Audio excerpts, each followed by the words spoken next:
Good morning, good afternoon, good evening. Welcome to the 9th South-South Forum on Sustainability. The theme is the collapse of modern civilization and the future of humanity.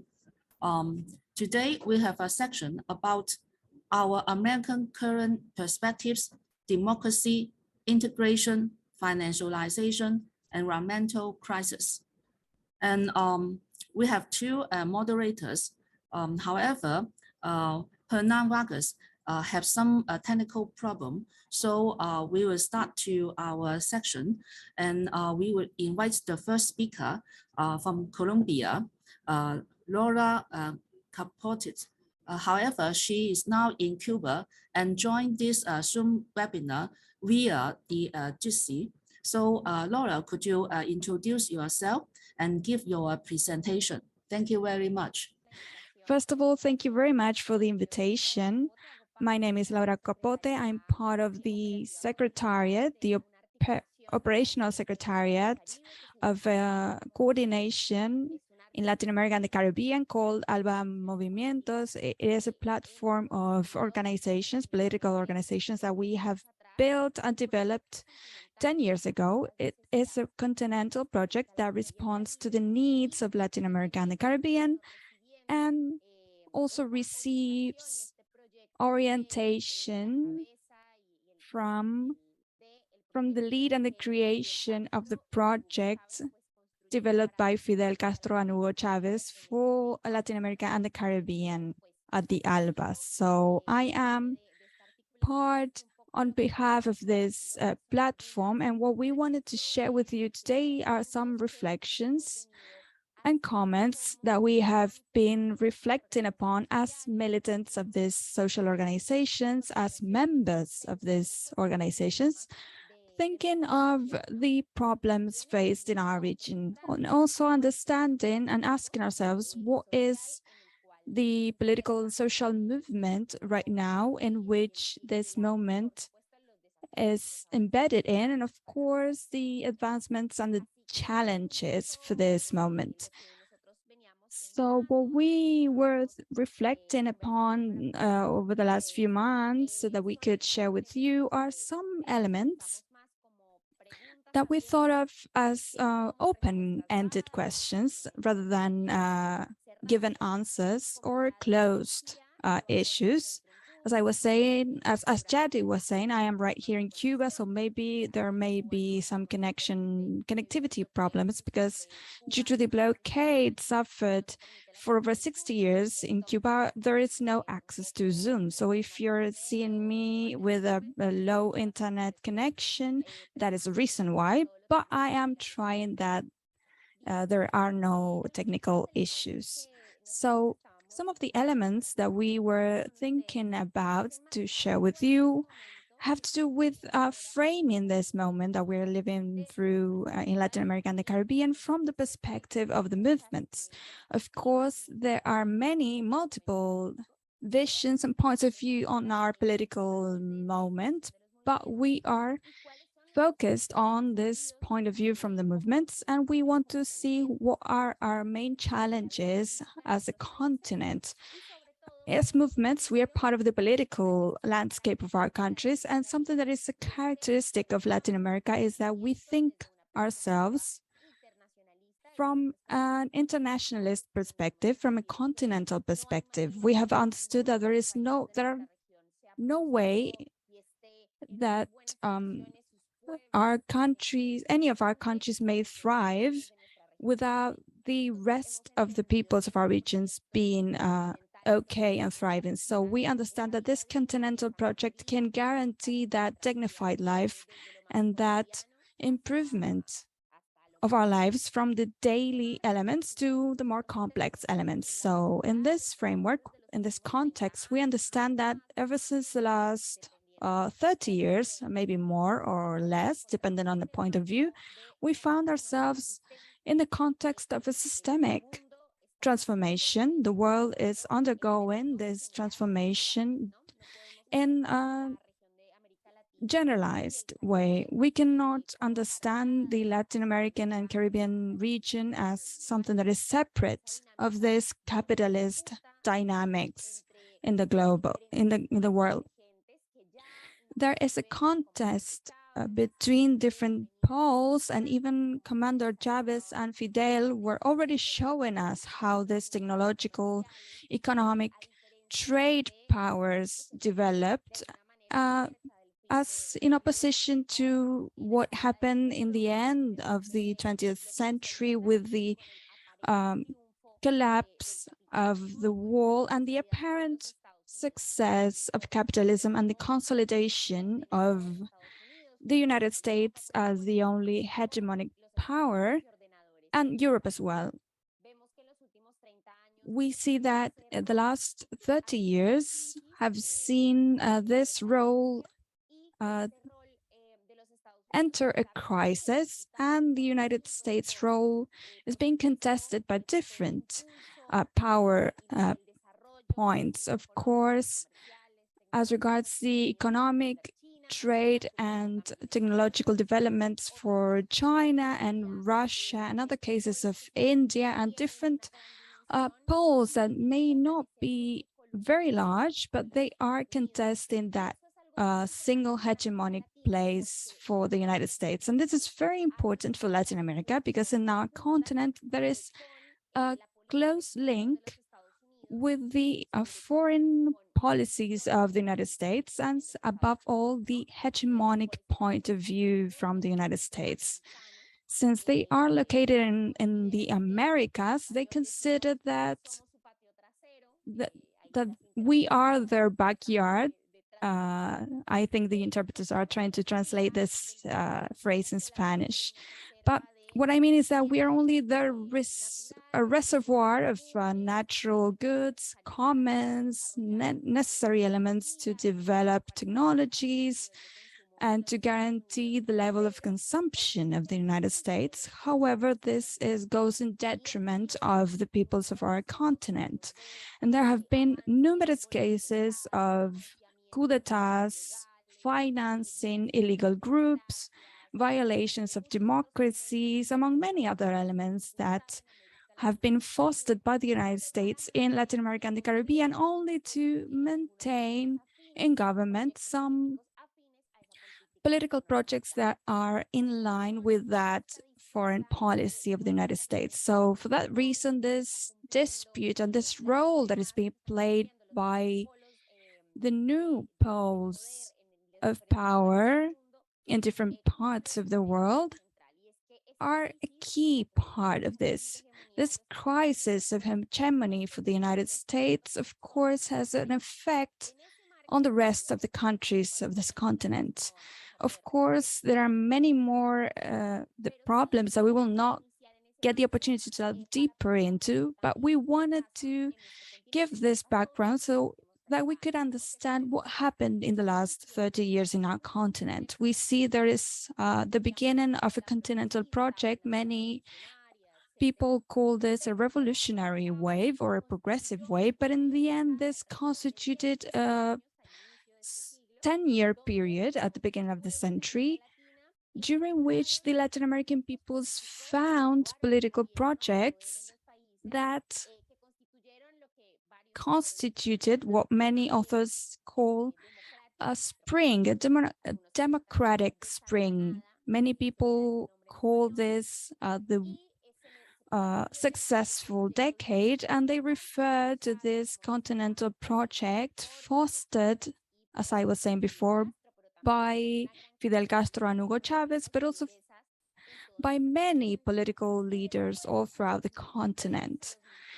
And then by 2013 or 2015, there were other neoliberal governments coming to power in our countries. That, of course, we cannot delve deeper into at this session, but that is the result not only of the problem of this dispute between classes in our countries, but also the result of a series of mistakes or failures of this continental project at its outset. Those weaknesses managed to be an opening, an open door for this conservative projects. But what happened afterwards? Those projects in some countries where there was this first democratic spring, this was not consistent all throughout the continent, but in the countries where this project of democracy had been implemented, after a short period of time, there was a popular alternative coming back. So that conservative neoliberal comeback did not manage to maintain in power for more than one term of government. Of course, that represents a series of values and cultural, political, social struggles behind that. So new popular projects arrived. That is something that we have been discussing in Latin America. What kind of governments are these new progressive governments? Because at the beginning of the 21st century, we saw the leadership of the Bolivarian Revolution in Venezuela. We saw the revolutionary project in Cuba, also the heritage of the Sandinista revolution, the horizon of socialism. But apparently now those new governments that have come back are not speaking about socialism, except Xiomara Castro, the vice president of Honduras, which was the only one who has mentioned socialism. But the other governments speak about progressive elements and democratic elements without mentioning an alternative project to capitalism. So in that process,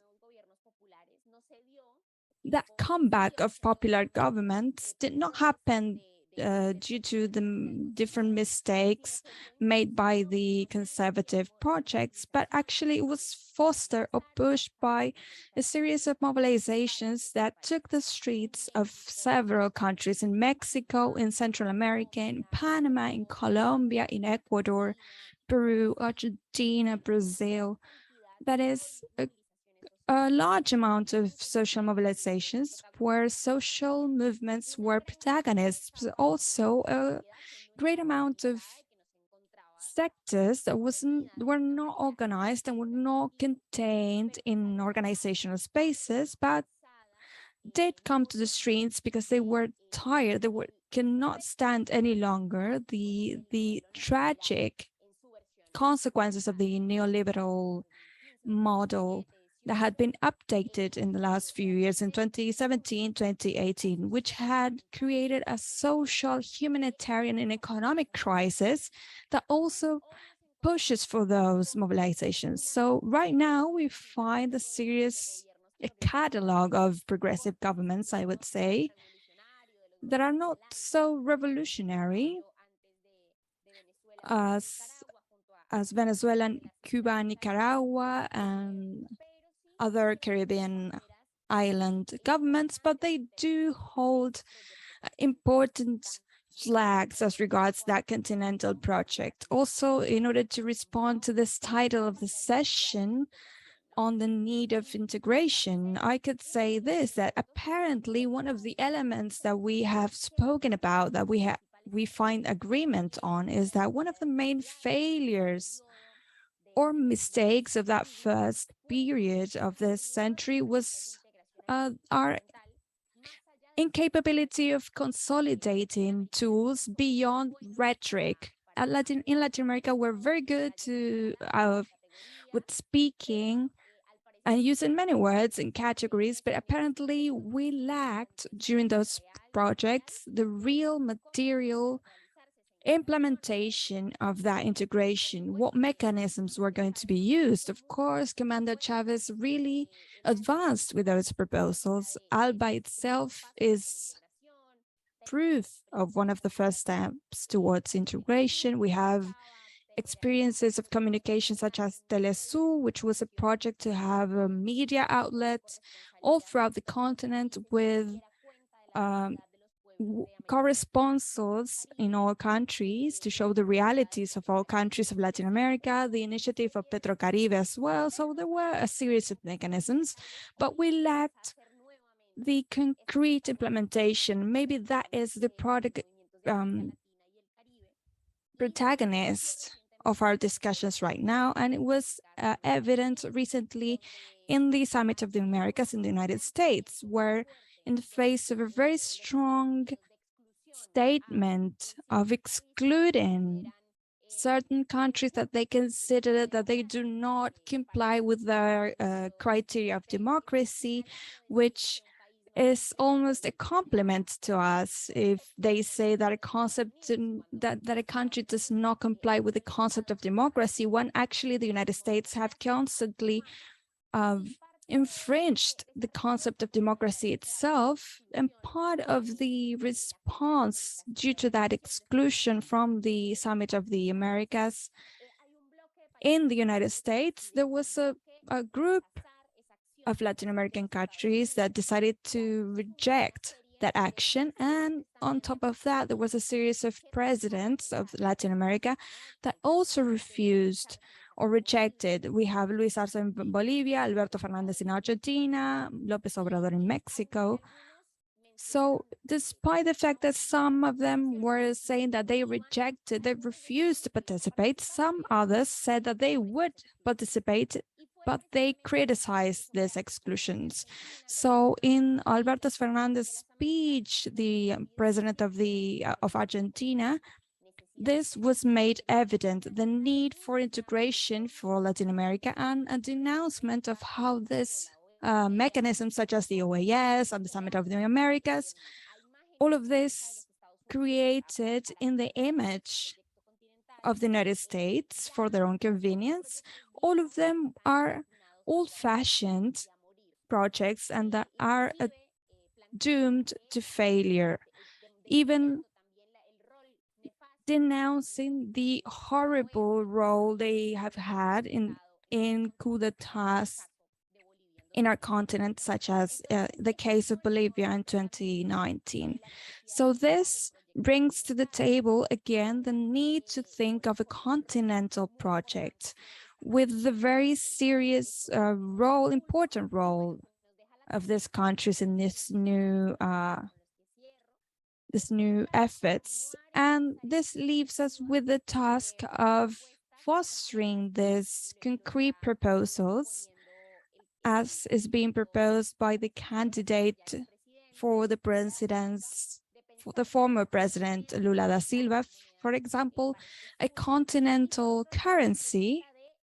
And on the other hand, to have a strategic articulation, which is something that has been shown by these different emerging countries. And it has to do with linking this continental strategy with an energy strategy. It's not necessary to mention the whole context of the war, but actually pushing for this strategy with common resources, such as the case of lithium, and that may guarantee energy for all Latin America. So let me conclude by saying this, that there is an importance of having this integration become much more material and concrete and less rhetorical or beautiful in speech, but actually consolidates and continues in those projects that were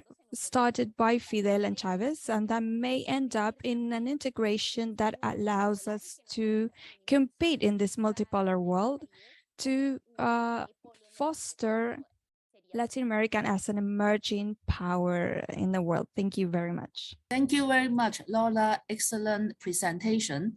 And then we work together to overcome technical problems.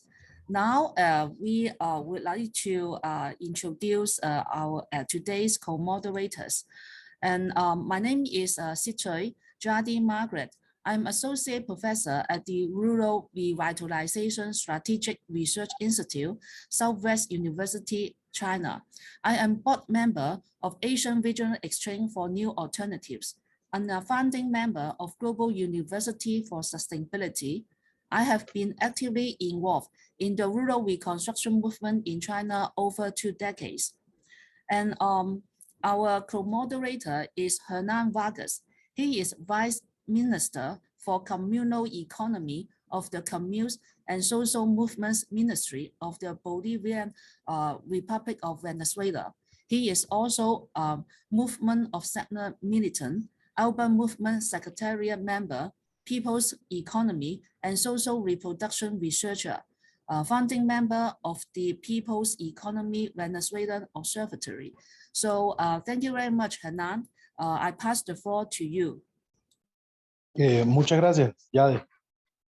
Thank you very much, Jade. Greetings to everyone, and I apologize for not having connected before. We had a power cut in the city I'm in. I'm very happy to be here in this session of analysis of the 9th South-South Forum on Sustainability. Based on this detailed describing of the political processes that Latin America is going through today and what are the geopolitical challenges that we are facing in this stage, what we just heard from Laura Capote from ALBA Movements. Now, we will share an analysis from the Caribbean and more specifically from Cuba. We'll hear our comrade Llanisca LUGO, who is a member of the Memorial Center Martin Luther King Jr. from Cuba. She's also a member of the Cuban chapter of ALBA Movements.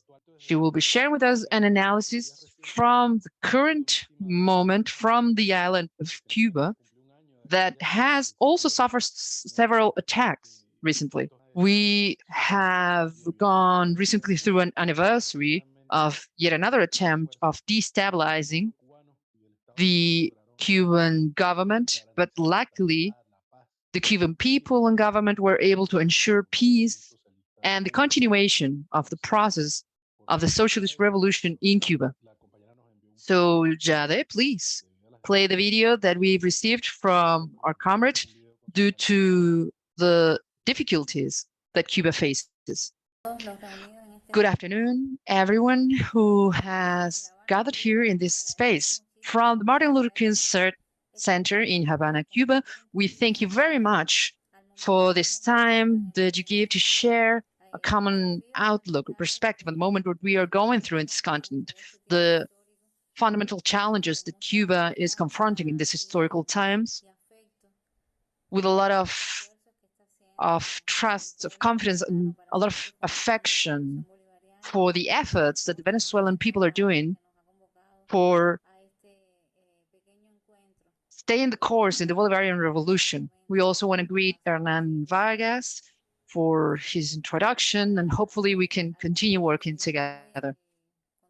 So an outlook for the moment that we are going through right now in the continent would have to acknowledge certain starting points that have to do with a global view, but that have specific features here in our island. It has to do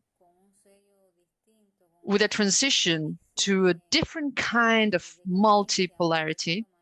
We can see a very visible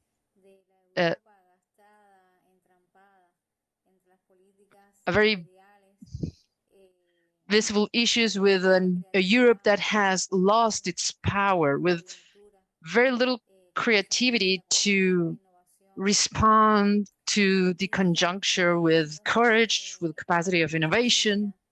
And we can also see a United States with the need to once again open the lines of dialogue with the continent.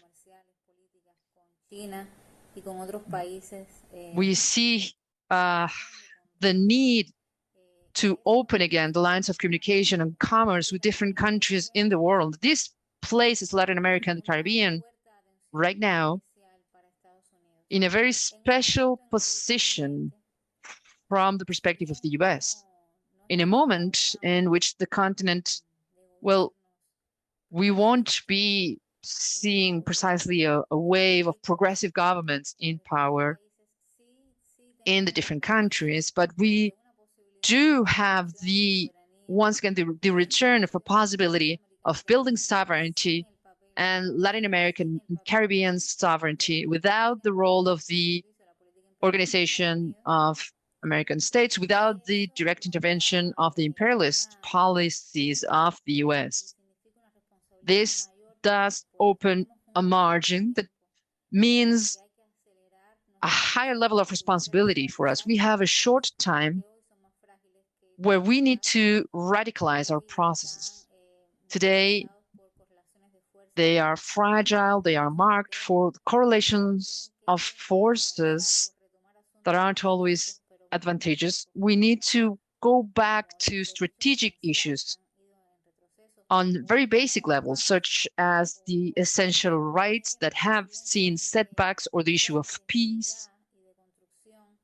Different topics that can be a source of unity and construction of coordination between popular forces, but by themselves are not enough to radicalize projects of alternative to capitalism. We have then the duty of building unity and widening the thought and the action of the left, of a praxis of the left. Popular movements have the responsibility to push for this project of transformation in each of our countries in a conflict that is regional and also global. And we need to see how this expresses in our countries, in our territories, in our regions, a conflict that is not just as we see it, and is not just there. We don't, not only the actors that are obvious are present, but there are also other hidden aspects. We can only see part of this. That is why there are certain speeches or discourses of warmongering that play certain subjects without going into the deep analysis of where these powers are coming from and what certain conflicts in a certain point in time actually mean. So what does the conflict mean between Russia and the NATO? What we see right now in Ukraine, what does this mean for the entirety of Europe, for us in Latin America and the Caribbean? How do we position ourselves in the midst of a conflict between one project that is of an imperialist project and the multiple alternatives that could be present of a liberation project? That is what we now need to build, that we do not have as much clarity with right now, but we do know with a lot of clarity what we do not want to go through, what we do not want our lives to be. And in that sense, we have made progress in a conception of people's sovereignty with unity from the basis, from the grassroots levels with the people. We have made progress in popular and alternative communication, which right now in terms of technology and social media, digital tools and large media, we have a very strong struggle to wage here to be able to really challenge the hegemony. But we have made progress in building shared understanding so that we can coordinate a different alternative narrative on different issues and points. With agroecological production, with food sovereignty and defending seeds, today we know that this interaction has to include science and innovation. It has to include culture and communication. And whatever we may do as peoples of Latin America to build unity and mobilizing strength in this year that's coming, 2023, whatever we manage to do will not be enough. We have a very difficult scenario. We went through a pandemic. We have economic crisis. We are still marked by the pandemic. It is a moment of a lot of difficulties in the case of Cuba and Venezuela. We are facing a moment of a very strong embargo or blockade. The blockade has strengthened. We have an energetic crisis that is very, very strong. We are trying here to renew socialism with a lot of contradiction that we do need to discuss among ourselves to understand how the project is challenged and what decisions and what practices that are sometimes very small, sometimes anonymous. What is it that makes a project against capitalism progress so that we can continue building a socialist horizon on the basis of equality and solidarity among the peoples. It will not be with huge landmarks, although we have faced in history very big defeats, but it will be with everyday actions. So we need to stay very much alert to what's happening in our surroundings, with a strong commitment to what people are going through and understanding and constantly re-signifying what it is that's being built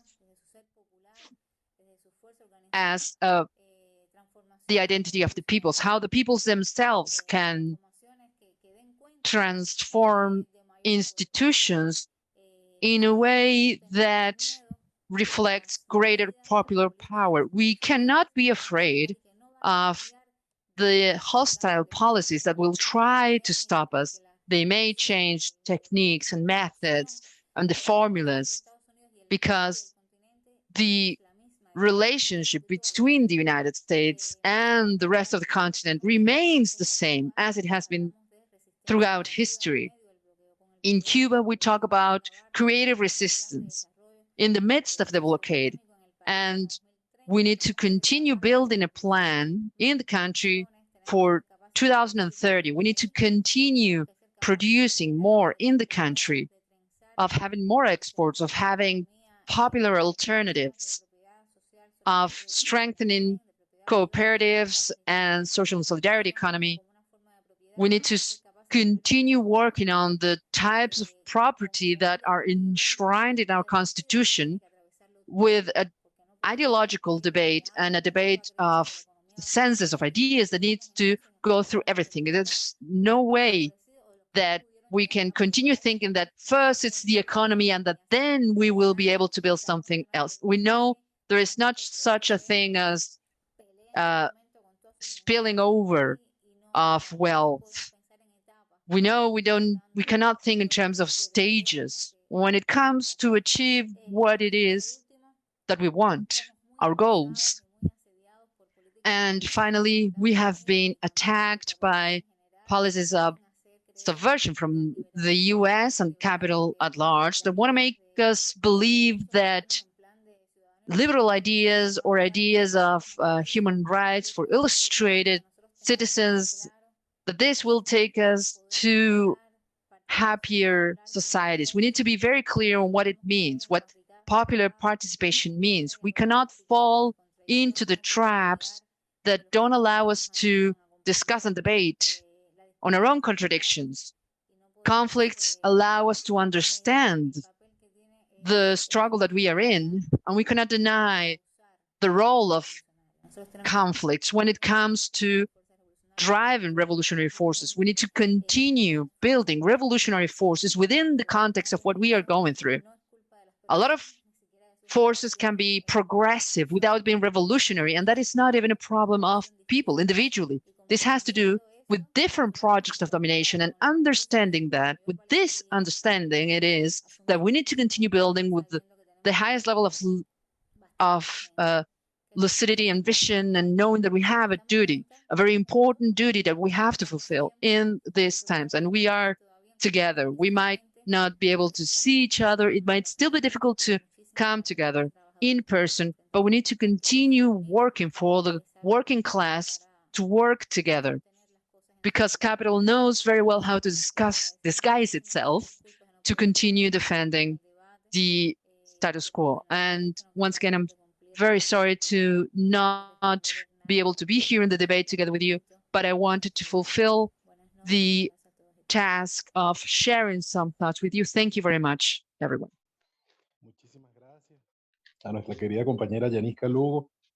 Thank you very much to our dear colleague Llanisca Lugo from the Center Martin Luther King Jr. from the glorious Socialist Republic of Cuba. We thank you for your words and your analysis, and would also like to share this as part of a general description that our comrade Laura Capote had done before. Now, with all of the elements that Llanisca added, we have a more general idea. Our comrade Emiliano López shared his apologies for not being able to join us. He had some issues of connectivity in his locations. So we want to add to the analysis that we've heard from our colleagues, from our comrades. And I want to make the most of what was shared so far to add a few elements to open further debate with everyone who's here with us. So I'd like to add here at least 3 elements that right now mark this particular moment in Latin America, to understand what are the different lines in conflict and to understand the context that Llanisca mentioned. On the one hand, we have a level of confrontation, not only at an imperialist level, but also at a civilization level. So the West is very much engaged in the defense of the project of modernity.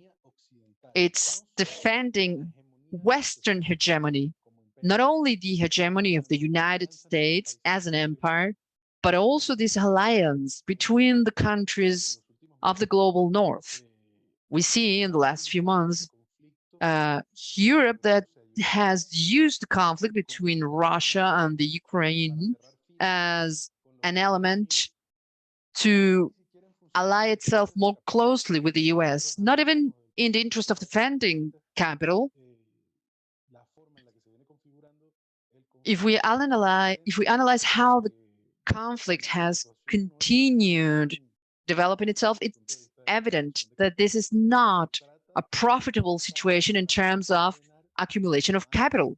This is a crusade to stop the progress of non-Occidental, of non-Western poles in the world. We're not talking here about a socialist project or a anti-colonial, anti-capitalist, socialist construction. We're talking about the need of the West to stop the progress of any non-Western hegemony.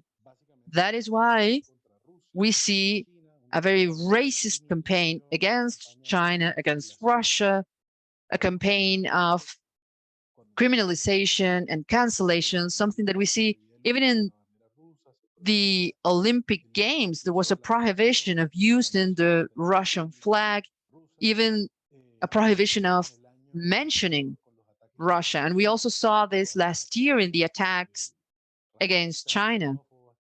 The xenophobic and racist metrics that try to constantly connect the virus with alleged origins in China.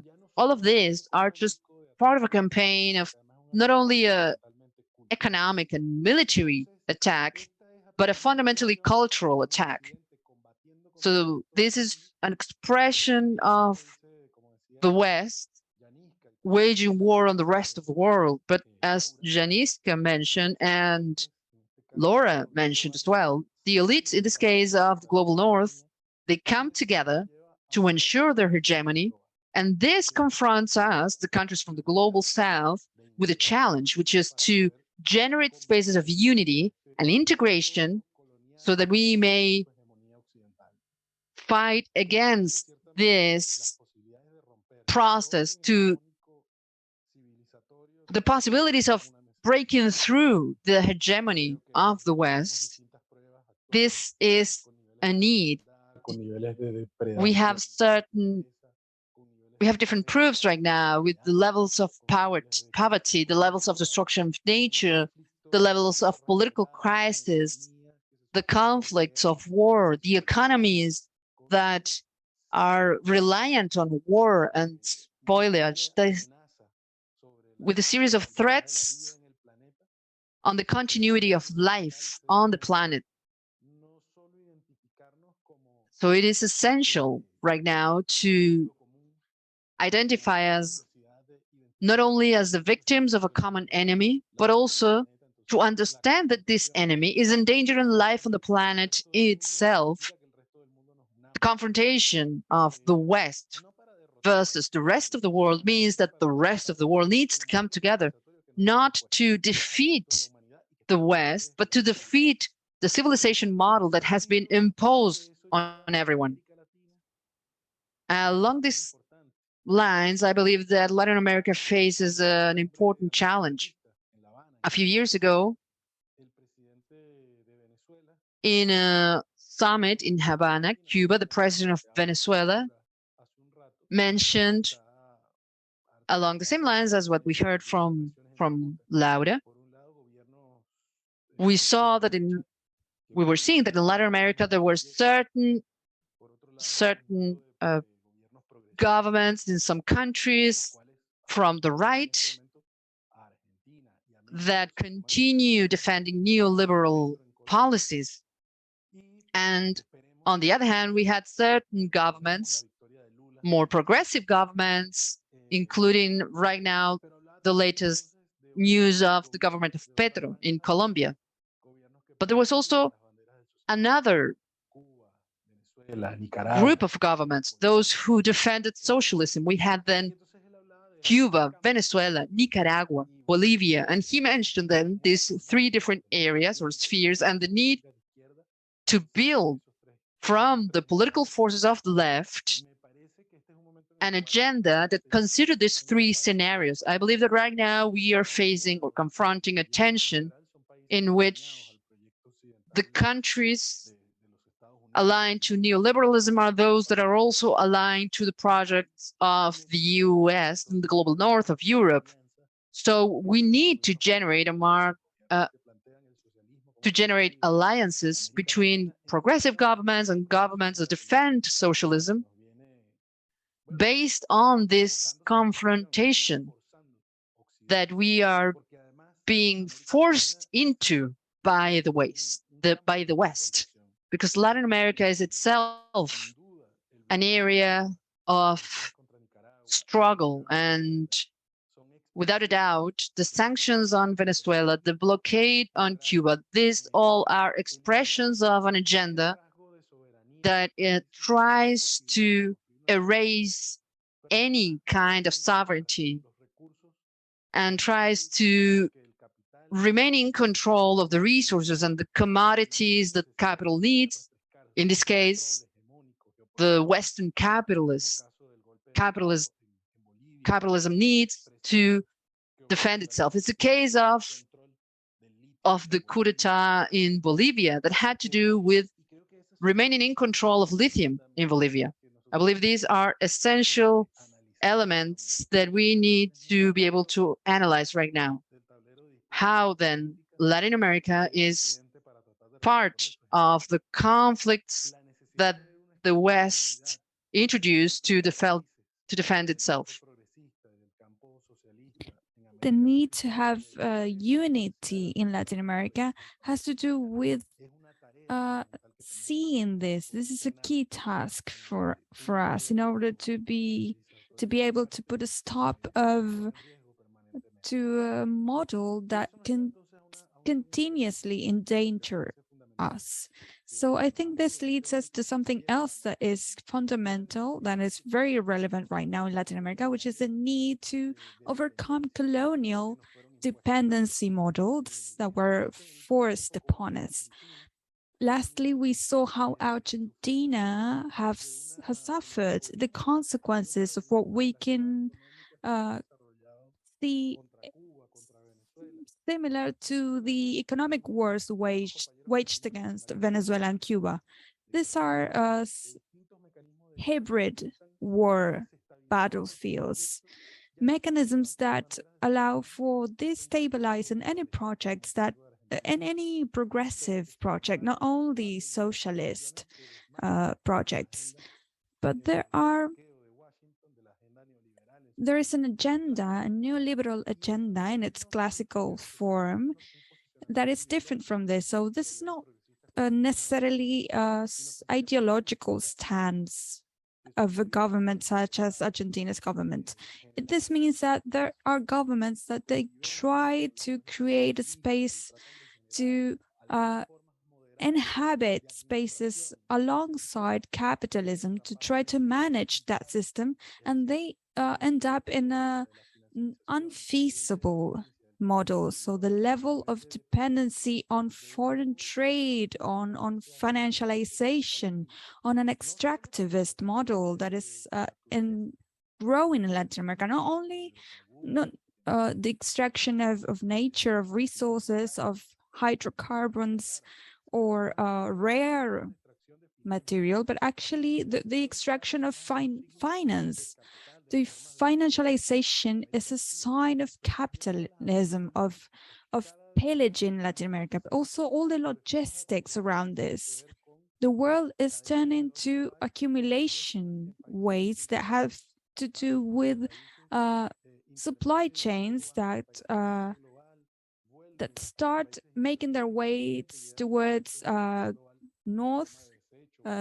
global north countries, and they end up back in the countries of the south of the world in their form of garbage or low-cost products. But actually these chains end up appropriating different value elements, and this is something key here. We have to assess this, and this has to do with the third challenge, which has to do with the ability of building a civilization alternative for our peoples. In Latin America, at least around 80% of the population is located in urban centers.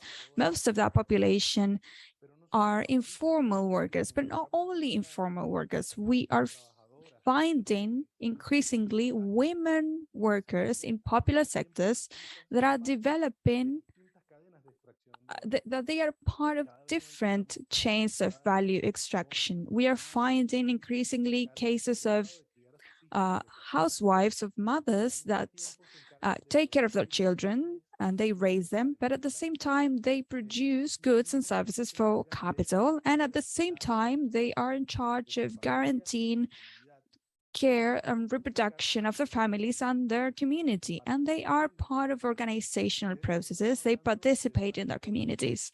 So we're speaking about subjects that create value at different levels, and most of that value is not only extracted or privileged, but it's actually made invisible. In the case of Venezuela, we show this example. How many women are living in a popular neighborhood, and with their work they also have a sewing machine, and with that machine they produce clothes that then are bought at extremely low prices by industries that will end up reselling that in other countries. So when you assess this scheme, you realize that that comrade is in charge of the costs, of the link costs. They pay for the electricity, for water, for the machine, the raw material even. But on top of that, they are in charge of raising their children, who will be part of the labor force of other structures of capital, of services, of administration. They probably will be Uber drivers or application workers. So they are guaranteeing the labor force in capital systems. But on top of that, they are in charge of sustaining the production of life in the communities, supporting other families, other friends, not only by taking care of their children, of the children of their friends, but actually guaranteeing the life in the community. And on top of all that, they are the spearheads of community organization. Here in Venezuela, the organization of social movements and communes are the burden on the shoulders of women, because they are, because the trucks that come to get the clothes, the items, the garments that they produce, and that road where their children go through to use their motorbikes or bicycles to work by delivering things in this and all these structures. All of this is possible thanks to this women comrades. So all the infrastructure for capital are based on their work, and they are the ones that allow for alternative markets and alternative agendas of education and health systems in the community. So we are speaking about subjects where different forms of value are concentrated. All this value is extracted directly and indirectly by capital. And I mention this because this situation is increasingly made invisible in our analysis. We cannot manage to identify how those mechanisms of reproduction, not only of capital, but also that civilization model, which is profoundly chauvinistic, racialized, patriarchal, and discriminatory, and of course is centered in cities under an increasingly extractive logic. So there is a difficult challenge there to be able to discuss seriously what are the alternatives for civilization that we suggest or propose, and also to identify the ways of value extractions upon which our cities lay their foundations. Recently, we analyzed how during the last 20 years, maybe one of the most striking things that we have found in the process of Latin America as a result of mobilization processes in the 90s against neoliberalism, or popular mobilizations in Argentina, Bolivia, Venezuela, Ecuador, Brazil, Colombia, Chile as well, we found processes of different types of accumulations that have left us with some lessons. We find that there are three key elements. The last few years, we have seen reference points of left movements where material conditions of lives have been transformed for the majority of the populations, and that is something that needs to be underscored. There have been political projects that have tried to transform that and that have managed to improve the life conditions for the majorities. Something else that is striking is how there have been processes for including or making visible different political subjects. It is the case of Bolivia and Ecuador, the visibilization of indigenous peoples, and the case of Venezuela for the cases of marginalized actors, the working class, the different subjects that are expropriated, the different indigenous communities. Also in Latin America, we have seen the importance of women come back to the center as a subject of constructing alternatives. So that is the second element that is important to highlight. And the third element that we should highlight is the importance of constructing alternatives. The last 20 years have been filled with debates as to what the alternative can be. Maybe alternatives suggested by socialism itself. So we face a debate that goes through different constitutional processes that have sought to redefine republics themselves. In the case of Venezuela, there was a new republic for democracy, for justice. In the case of Bolivia or Ecuador, there was a refoundation of the republic using a plurinational concept to recognize the different national identities that are developed within our peoples. At the same time, they have carried this banner of alternatives. We have discussed the need to go back to community organizational ways, the need to have a new horizon, which is not the promise of the American way of life anymore, but actually it has to do with a well-being, with a good living. These are all concepts that come from indigenous peoples, the Quechua and the Aymara indigenous peoples, for example. Recently in Colombia, the Vice President Francia Marquez spoke about the need of building a joyful life for life, as Hugo Chavez used to say, that we many times tried to reproduce a life that was a constant, permanent death. It has to do with this effort that falls on most of the women, a life that has nothing to do with life itself. It has to do with using the body to reproduce capital. So this debate on an alternative way of life has been sparked in Latin America, but this three elements that has to do with improving material conditions of life by sharing a profit, on the other hand, including subjects and the debate on alternative projects in the continent, are all important advancements, progress that are limited, but they are important and we need to analyze them.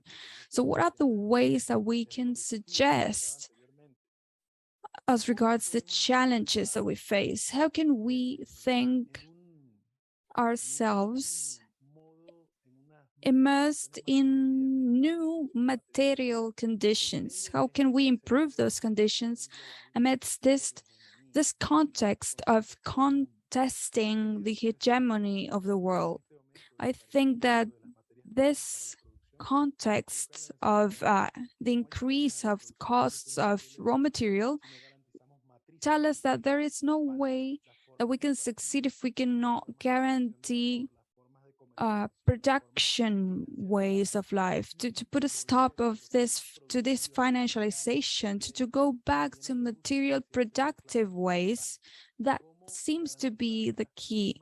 How can we guarantee material conditions of life in this colonial way of life? I think we need to put a stop to the dependency on the exterior models, foreign models, and to focus on domestic models to guarantee to meet the needs of our peoples. How do we respond to this in the middle of a civilization crisis?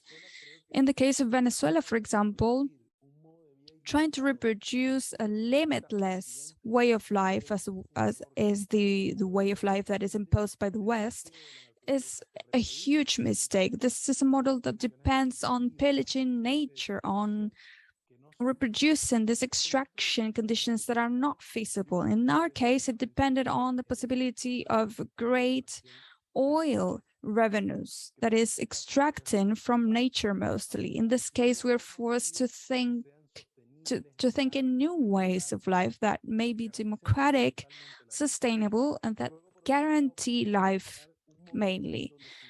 Then how can we guarantee a model where we can include different political subjects? But actually, at this moment, this needs to be an alternative for civilization, to include proposals by urban rural communities, Afro-descendant communities, so that we stop thinking that the West is a reference point for democracy. Lately, we have seen that Western countries are not a reference point for democracy or for freedom. On the contrary, they are the expression, the examples of the contrary, of the opposite of that. They are examples of meddling in other countries, racist meddling. We see that European countries and the United States lay their foundations on racism, discrimination, and inequality. At the same time, we need to think about inclusion in a decolonialized way. How can we decolonialize our project in Latin America? As Vandana Shiva said before, we were forced to, they eradicated the knowledge on traditional medicine that allowed for the life of our people, and they forced us to feel ashamed of traditional ways we were raised with, community ways. So we have to think of an inclusion model, and we need to change those patterns of life, of knowledge, of what is good, what is bad, what is correct, or what is wrong. And also to be able to think of that, we need to think of a civilization where there is a diversity of points of view that may allow us to see what are the alternatives, maybe to see the alternatives that are being developed in China, in Africa, and Latin America. They have taught us to look ourselves as if we were foreigners. We do not see ourselves as if we were brothers and sisters. We use the eyes of the West. This is something that we have to struggle against. And lastly, how can we think of a model where we can build an alternative amidst this global confrontation? Some academic scholars possibly use a colonial way to solve current issues. There is a confrontation between empires, between China, Russia, and the United States. This is what they say. But when you analyze in detail what has been fostered as models from Russia and from China, they are not necessarily imperialist formulas. There are not formulas that reproduce Western elements. I was lucky enough to share some moments with the Lingnan University people, and undoubtedly there are contradictions and difficulties in China, but however, this is a society that lays its foundations on native patterns, for example, consumption, or the means of production, or a set of cultural patterns that are not Western-like. So we have to think more clearly and more thoroughly how outside of the West we can see the keys for solving the current crisis. These are alternatives that will always include some contradictions, but in the face of a crisis or a collapse or modern civilization that is undergoing collapse, it is necessary to reanalyze patterns that are not from the West and to have projects to de-link ourselves, not only of capitalism, but from the civilization model that was forced upon us. And that has to do with recognizing the diversity of subjects and to think ourselves beyond coloniality and to be able to construct an alternative. We will surely not agree on all things or all socialist projects, but we do have something in common, the need to free ourselves from Western hegemony. There are no complete agreements between Asia, Africa, and Latin America, but we do have the common need, which is to get into the reproduction of life. There are keys there as to how to rethink democracy, economic models that are life-centered, to rethink how we see different ways of community. I think these are some central elements for this analysis. So let me conclude here. And with those ideas, I think we can open up the floor for comments or questions that may arise within the participants in the audience. And if there are any comments that come from the Chinese audience, we can add them here. Thank you very much, Hernán. We have collected some questions from Chinese audience. I will read in Chinese, so please choose the English channel. First question. So the both speakers said that many Latin American governments are now progressive, but they are not moving towards socialism. Are there intellectuals or peasant movements, farmer movements that are advocating socialism? Is there even a goal of like communism? The second question. So Chavez, the Comandante Chavez, is committed to promoting Latin American integration, such as the proposal of the Bank of the South and the Sucre. And now Lula is running for president and proposing the creation of a unified Latin American currency. What do civil society movement organizations such as ALBA think about this? Third question, could you please introduce some non-Western movements in Latin America that continue the tradition? Number 4 is a question for Laura Capote. So Colombia has experienced some tragic times, some tragic decades. Please describe how the civil movement has worked to achieve the breakthrough that it has today. Has the new president proposed a regional alliance? Question number 5, Venezuela promotes communes. Are there still communes in Cuba or in any other countries? Number 6, with several global inflation and epidemic, many developing countries are facing food crisis. So what is the situation in Latin American countries? There used to be an example of the mutual assistance between Venezuela and Cuba, such as using the petrol for Cuban doctor service. Is there any other examples as such? Number 7, multinational companies control the mining industry in many countries in Latin America. Is there any campaign against mining or nationalization of mineral resources in Latin American countries? How effective have they been? Thank you. That's all. Muchas gracias por toda esa cantidad de preguntas muy Very well. interesantes. Thank you for all of these questions. Very interesting questions, indeed. I believe they themselves set the basis for a 10th South-South Forum because of all that we would have to share. So I will share apologies from Laura. She's connected from Cuba, and she just told me that she ran out of the credit that she was using, which is what allowed us to have her participation. Perhaps we can share these questions with her and try to find other ways of exchanging. I believe that the issue of Colombia would certainly merit a more detailed discussion, or a debate that can look at the entire Latin American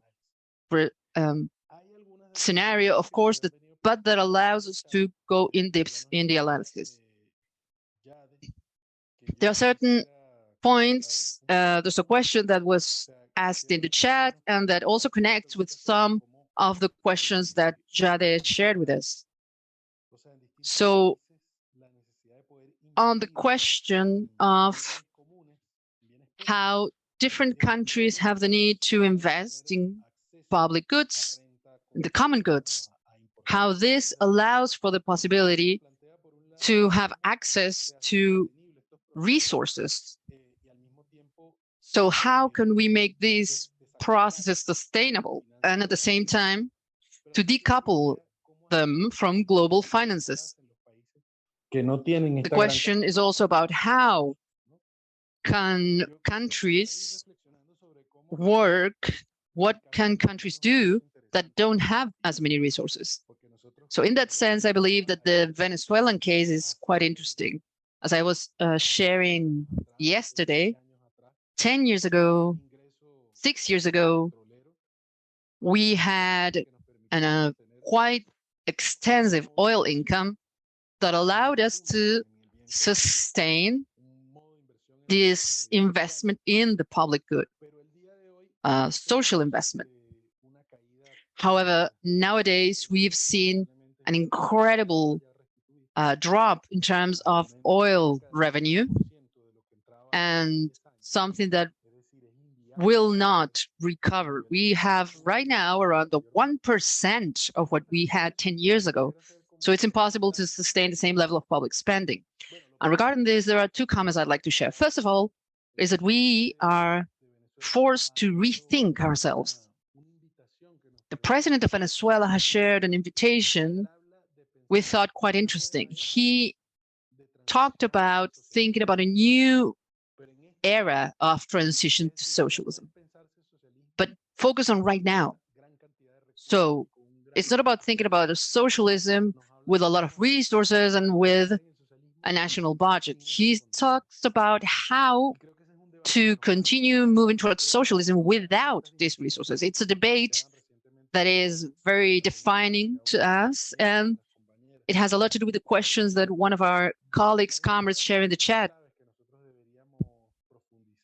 There are two keys here that we should go in depth here. In the case of Latin America, I believe it's the case for Venezuela, but also other countries. We haven't transformed the matrix of development. So Venezuela had a very interesting transformation, which was using 60% of its income for social spending, quote unquote. But the idea of social spending itself is very much capitalism. This understanding that whatever is spent in the common well-being is precisely a expenditure, a waste, something that is lost. It's not about an investment in society. So during all this time, we have not calculated how much we've accumulated in terms of health, in terms of education, in terms of equipment for the communes, in terms of community networks, networks of common property, of communal property. We haven't included this in our measurements of the model of development. It's a situation that we face in Venezuela. We face it also in Latin America. And we mentioned before the project of the ALBA. ALBA was a project that emerged as a counter of the project of the Atlantic Free Trade Agreement.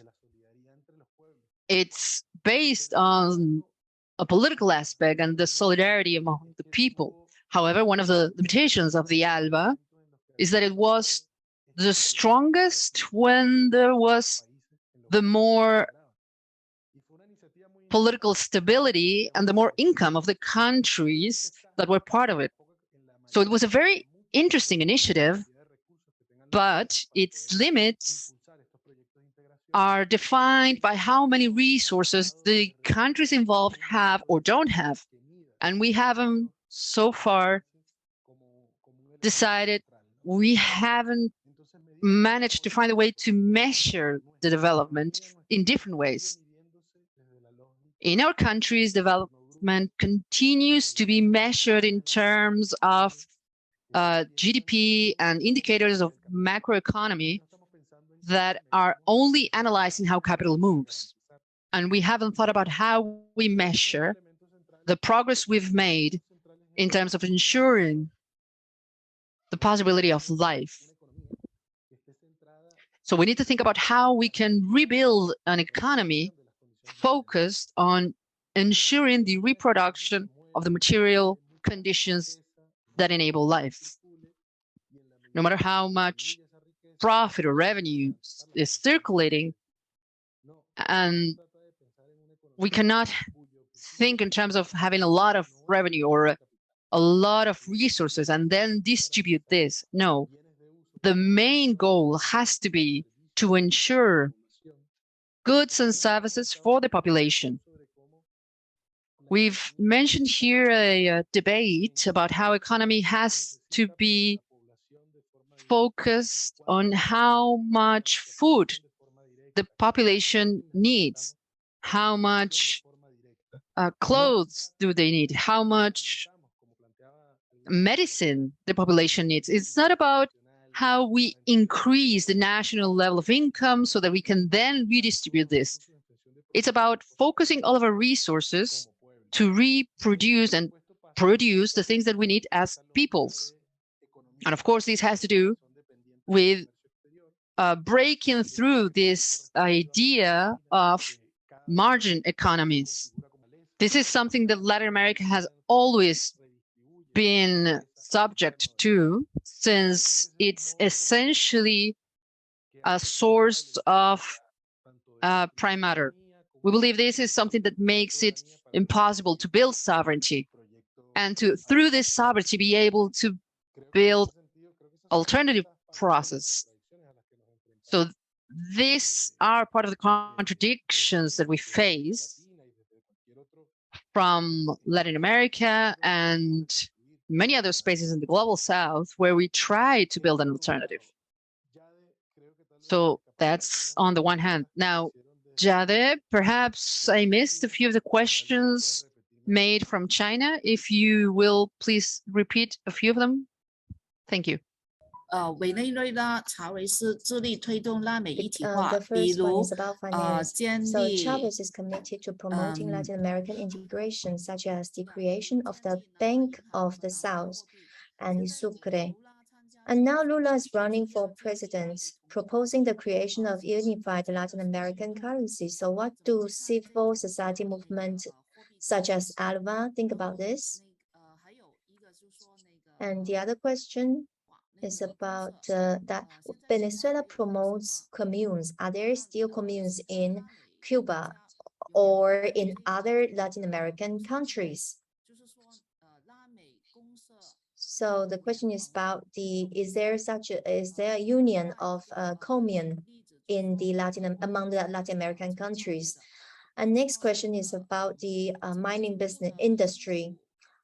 So are there any progressive governments trying to nationalize the mineral resources in Latin American countries? Because 10 years ago, there was a tendency, the pink tendency, but it evolved into a red movement. If red is a symbol for communism, so what's the difference between communism and the socialism? Fíjense, para tratar de Thank tocar you, algunos de Jade. los temas. So to try to go into a few of the issues mentioned,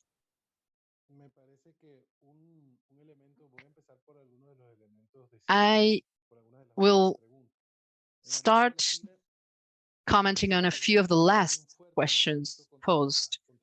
In Latin America, there is a strong movement against mining, against the most extractivist aspect. We have the case, for example, in Honduras, where there was a strong social movement against this logic of extractivism. The murder of Berta Cáceres a few years ago was precisely an expression of the mobilization of the indigenous and Afro people against the processes of privatization of natural resources. And we've seen similar processes in Bolivia, in Ecuador, Peru, and Colombia. So the struggle against mega mining processes, these are usually also built on the basis of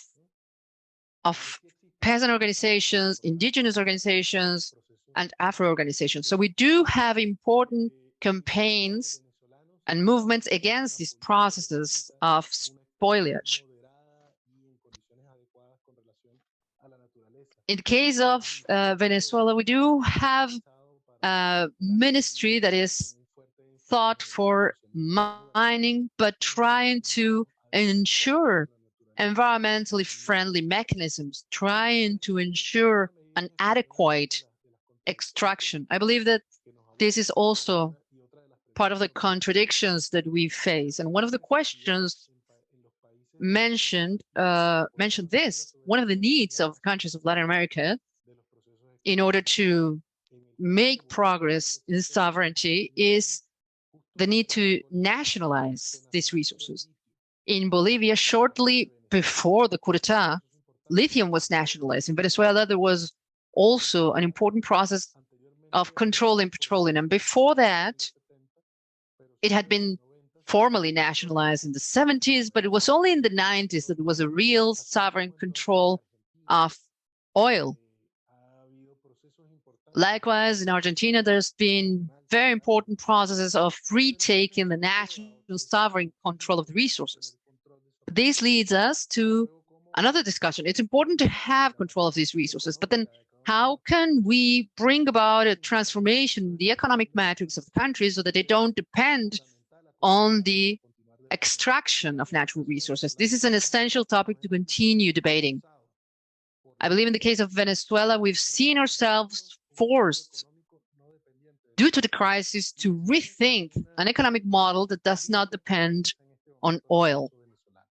This is a dilemma that the Venezuelan process is facing right now. How can we rethink the Bolivarian revolution in this new stage, free of a dependency on oil? And I believe this also leads us to another debate. In the last few years, well, not only the last few years, in Venezuela, 20 years ago, Hugo Chavez mentioned that after the fall of the Berlin Wall in the 90s, Latin America was without direction and hopeless. But there was a very strong process of social mobilization protest against neoliberalism. While some mentioned that liberalism had triumphed, in Venezuela in '89, there was a huge uprising against neoliberalism. And in the 90s, strong mobilizations in Bolivia, in Ecuador, in Argentina, they broke through this idea that neoliberalism was a stable process to be followed. So Latin America took the streets against neoliberalism. And at the time, Hugo Chavez said that there had been a loss of sight of traditional ideologies imported from Europe. So the traditional notion of socialism, the traditional notion of communism, the ideological schools were in crisis. And at least in the case of Venezuela, from here on, began a process of going to the roots of our peoples in the Americas. So in a first stage, we found historical figures of the Venezuelan independence. We found then Simón Bolívar, Ezequiel Rodríguez, Miguel Zamora, very important figures from the political aspect, the aspect of popular education, and the struggle for land, the struggle for the oppressed. And with time, we started adding other models. We had indigenous leaders that fought against colonization in the case of Venezuela, of Huaycaipuro, of Afro leaders, of Apacuaras and Ulimares, of the Cuna, of different models from processes of indigenous and Afro resistance. Also, the importance of the leaders of insurgency during the 20th century. This has led us to speaking about socialism, an Indo-American socialism that is focused on indigenous peoples, a socialism that is centered in Afro peoples, and a communal socialism, a communitary socialism. President Maduro and President Chavez call this our socialism from the 21st century. And it's very important because when we speak about communes, Chavez also spoke about the importance of communes in the Soviet Union. He spoke about the Commune of Paris. He spoke about the popular communes of Chile. So Hugo Chavez tried to build a bridge between the different historical struggles. And I think that this is not solved with dogmatic ways, but actually by building bridges between struggles of our peoples, by learning from mistakes, but also from success in these processes of construction. I think that in relation with tonight's session, the moment of civilization collapse and this confrontation is a need to build economic ways that do not depend on the global north or the SWIFT system that is controlled by the north. This is a necessity to think of an economy that does not use the dollar as its currency is central. And that, for example, petro, could be digital yuans, could be rubles, could be local currencies. Many years ago, as you remember, Hugo Chavez spoke about Sucre, which was direct exchange currency possibility. Lula right now is bringing back this necessity of a unified currency, and this is not by chance. This is the need that we face. We need to guarantee the continuity of life, and in order to defend life, it's very important, as we have said repeatedly over these last few days, to have spaces for unity among the different peoples of Latin America. And one of the keys here is the de-dollarization of our economies, to find direct exchanges focused on services, on technology, exchange of knowledge, exchanges in using different economic logics. So the Chinese government, which is surely filled with contradictions, but seeing the Popular Republic of China speaking about the eradication of poverty as its central aim, I think it's very different to any other horizon that is being suggested. We don't look to any Western country. We don't see any Western country speaking about the need of eradicating poverty, and not even showing one single achievement on that. So we do not see anyone speaking about strengthening democracy or building communal ways of life. There are no formal communes in Cuba, but however, there is a community organization that is called Comités de Defensa de la Revolución, these community cells for the defense of revolution that were born at a moment where the attack against Cuba was on its peak. During the first years of the Cuban Revolution, one of the strategies of the United States was to infiltrate, to create destabilization processes. So in the streets of Havana, there were some bombs exploding on the street or in hotel rooms. That set off an alarm among the Cuban society. So the leadership of the revolution proposed the communities to organize itself in committees for defense, so that anyone would be informed and they would not allow any foreigner, any foreign individual, so that they would defend their communities, to guarantee mechanisms for the circulation of information that would impede any sort of attempt of sabotage against the Cuban people. That mechanism has been developed once the threats were fought. This became central.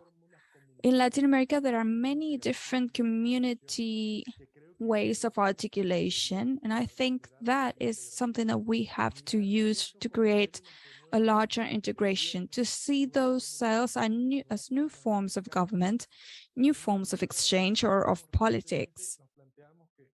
On a recent analysis, we spoke about the fact that one of the challenges that we face is to change the logics of power. And part of that is to strengthen territories or different areas where we can bet on building a new government, when we bet on building new relations with what is public, with the economy, from the point of view of the organization of territories in communal ways. In Colombia, there are territories that have been organized by indigenous or peasant communities, also Afro-descendant communities. In Chile, there is a strong community movement for rights. In Mexico, there are communities that have organized themselves to establish different mechanisms to guarantee the conditions of life. In Mesoamerica as well. But even beyond, there are communities in China that have tried to organize and rebuild cooperative ways, but also in India, we have the example of Kerala, we have examples of this in the Basque Country, in some areas of Europe. Actually, Europe right now is seeing peasant movements rise against the cries created by the turn towards the right wing of politics. So we need to build a global process of articulation, of creation of community alternatives. I think there is a last question on the chat box. I'm going to read it.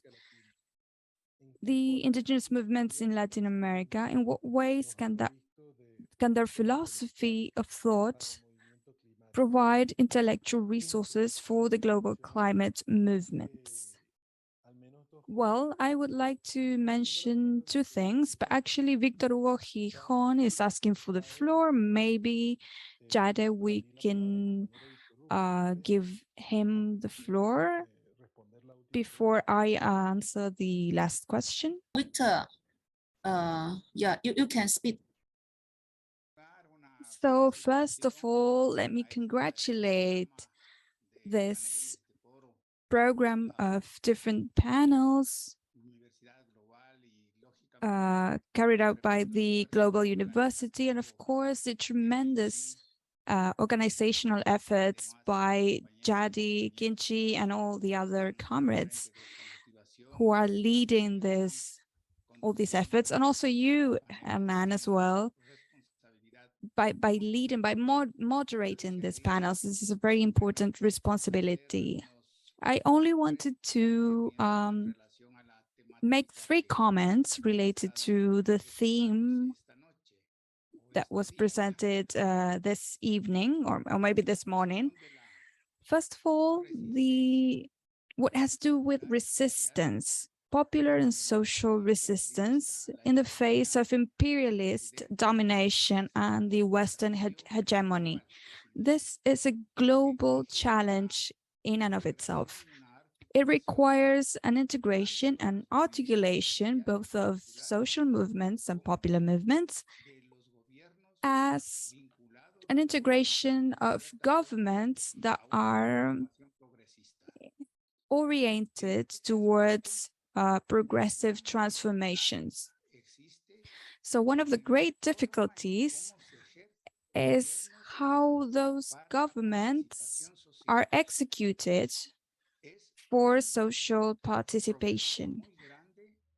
It's a very serious problem that to lay the foundation so that citizens can exert social management of the public administration of their countries.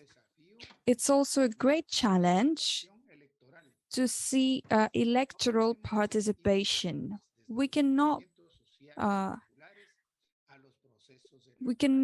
avoid seeing these electoral processes that are usually led by traditional right-wing parties. So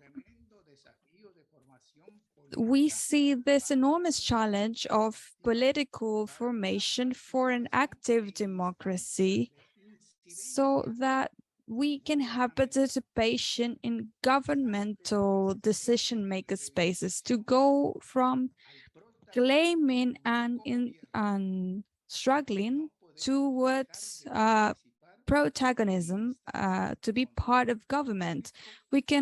We have to participate in different levels in the struggle against corruption, and of course at different assemblies or congresses where there are policies being made against corruption, where policies are devised to rescue natural resources so that we can fight against the pillaging that we have been suffering and that has put our natural resources on the market. In relation to this, the political participation requires formulating alliances so that the different social movements may build developed political representation. This on the one hand. On the second hand, as regards regional articulation, which has been seen with much expectation, we see the proposal by candidate Lula on us unified a single currency. Let me remind you that here in Ecuador, we are living in a country that has been dollarized ever since the year 2000. It was very hard to abandon our national currency that was actually called sucre. And after all these enormous efforts, the population adapted to living with this currency for two simple reasons. The dollar does not allow for those famous devaluations that were for the profits for the great monopolies. Just playing around with the national currency was a great business, producing profit for them. And of course, they were the ones who were benefiting from that. There are different moments in our countries where we have seen the enormous profit made by the devaluation of national currencies. So what is the challenge for this model of a single currency when actually there are different bourgeoisie sectors that are part of the different governments of the different countries of the region? So the dominating bourgeoisies will not agree on a single currency that will allow them to just use those currencies for their own benefits.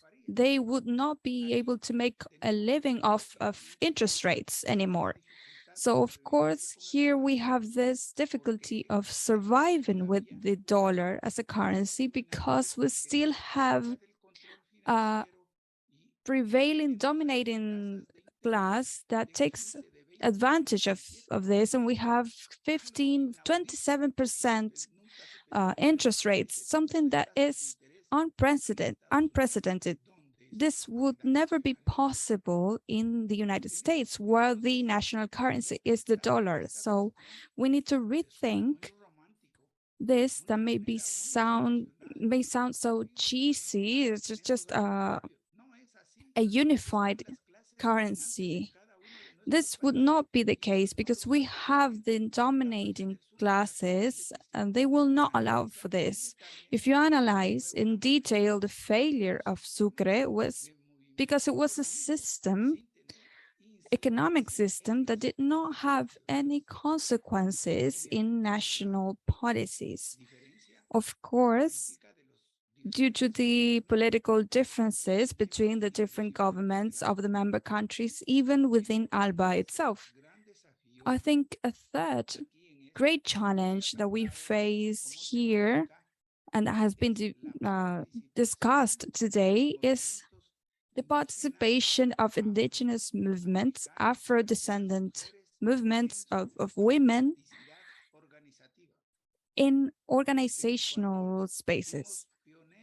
In Ecuador, we were one of the first countries to define a plurinational state, and this was not continued or strengthened because the indigenous communities were not a majority, and we could not have this sort of majorities at the assembly or during electoral processes. There was a better alternative in Bolivia, where the indigenous population reaches 62% of the total population. This is only 11% in Ecuador, and some statistics show 7 or 11 or 17%. But in any case, the number is quite lower than the number in Bolivia, where they could manage to recover ancestral knowledge, self-governance models, which are the ones that we are trying to foster here in Ecuador with indigenous movements. Recently, we have seen this problem in Ecuador, where there were 18 days of indigenous movements mobilization against the suggestion of increasing the cost of oil, even though we are an oil producing country. So we cannot have, we must import oil from abroad, and that leads to a difference in price. The lowest national price competes with a much more costly oil, and that difference in price is assumed by the state or by the consumer. So there is a struggle by indigenous movements that right now is engaged in a dialogue between social movements and government groups, so that they can give an answer to this, and also to the struggle against corruption and the different perspectives of rescuing mining resources that have been privatized and are used by transnational companies. So this is mixed with this repositioning of nature and the role of nature. How do we live with nature, with what we have called the good living or the well living, as they say in Bolivia? So that close relationship between human beings and nature, in such a way that nature may be protected, respected, and not seen as a mere resource to be exploited, but actually as a common good, to share the challenges that we face as social organizations and nature. So in that sense, I think it's very important to transform at a regional level these self-government community experiences, the different communal experiences in Venezuela, for example. There have been communal criteria that have been developed in different populations that are not indigenous. Here we have the advantage that the indigenous population is showing their history of community organization. They show a medicine, community medicine. 30% of the population here trusts ancestral medicine. More than 60% of births in the rural areas are go about with their own habits and customs. So these are examples of struggles in Colombia and Peru. How is it possible that there are some candidates that have even got to power? So what happened so that there is this transformation towards right-wing parties? This is something that they have managed to get space despite with the help of the distortion of the media outlets, of TV, of newspapers, which are owned only by 5 or 6 families, and that of course follow the communication lines of the United States and the different leaders all around the world. So they do not reflect the experiences that we live in our countries, and they do not reflect the experiences of our neighboring countries. Here in Ecuador, no one knew about the elections in Colombia. They only knew it when Petro had won, and they do not know about the experiences in Brazil, in Argentina, or in Venezuela. It's only 2-line news articles. So we face an enormous challenge to reposition social communication to be able to reflect the truth, not only social and political truth, but actually human truth. This communication is distorted. they only show murders, crimes on the front page, nothing about the transformation of social organizations and trade unions so that they can take advantage of raw material or natural resources, for example. And finally, I would make a calling as regards this process that we have seen to have concrete experiences at the center, to be able to have more specific data and information of the experiences in different countries that may serve as an example, so that we can see other ways of thinking. For example, with the case of constitutions in the South countries, how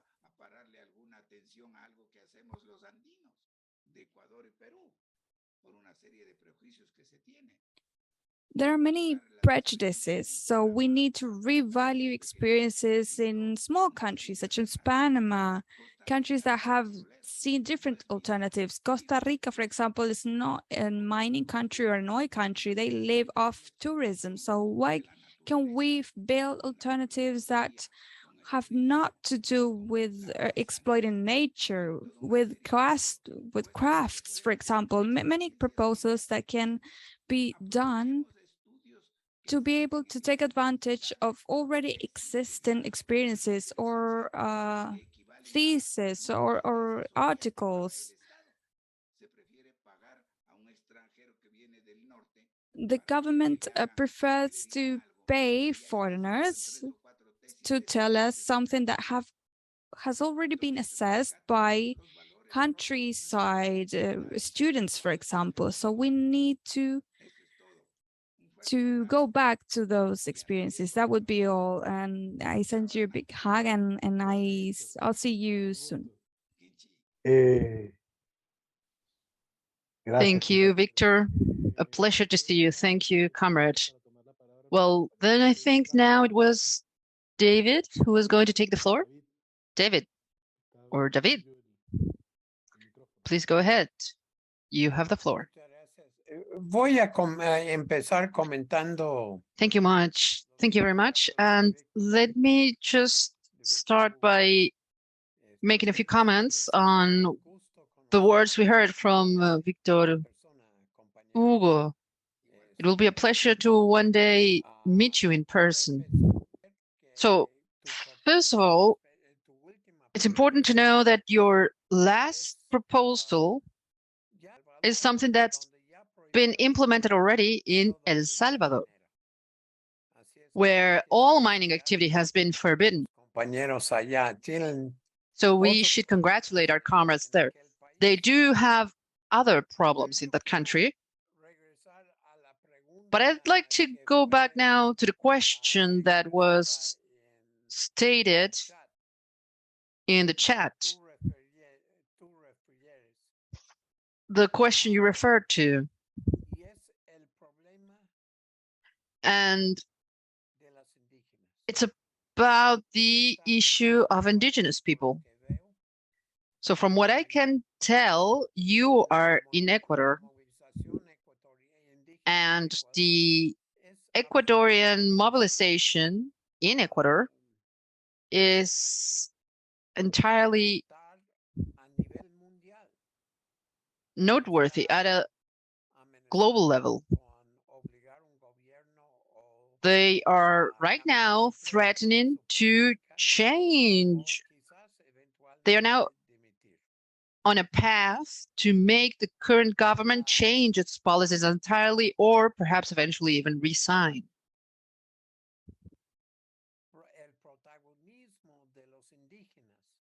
The main role of indigenous peoples, and again, this is something that's very important for me. So the main role of indigenous peoples in Latin America is building a huge series of areas that have managed to become independent from the global capitalist system. We have organizations that I would love to go in depth in a different seminar later on. It's called Seminaries of Life, a group that spans over 80 countries, and it has a few communities involved, very important communities in Ecuador and in the whole of Latin America. The model of autonomy and the model of self-management and self-sufficiency and the administration, this is very important, the administration of its own territory for the social and environmental well-being has been extraordinarily important. I'd like to insist on this. And I'm going to switch into English now. I hope that doesn't create a problem for the translators, because I think that more people understand English in this audience than Spanish. And I would like to emphasize the extraordinary dynamism of the indigenous movement in Latin America. In Venezuela, Hernán, also the groups that have ethnic origins are also showing an important part. I think you haven't emphasized it, but their own collaborative communitarian organizations are extraordinarily important to support the kind of communal developments that you're in charge of proceeding to develop in Venezuela. And so just to not go on much further, I would like to emphasize the importance of these indigenous movements and the rural production system, which is going to increasingly allow, and I want to emphasize this, greater food self-sufficiency in many of our countries. And that is very, very extraordinarily important. In Mexico right now, we have a very important resurgence of the Via Campesina internationally as a force for reinvigorating food production and rural well-being, as well as environmental conservation in many parts of the country. I think I'll stop, Victor, por lo que han hecho. So I think I'll stop there. And I think the question on the chat about indigenous people was very important. Thank you very much.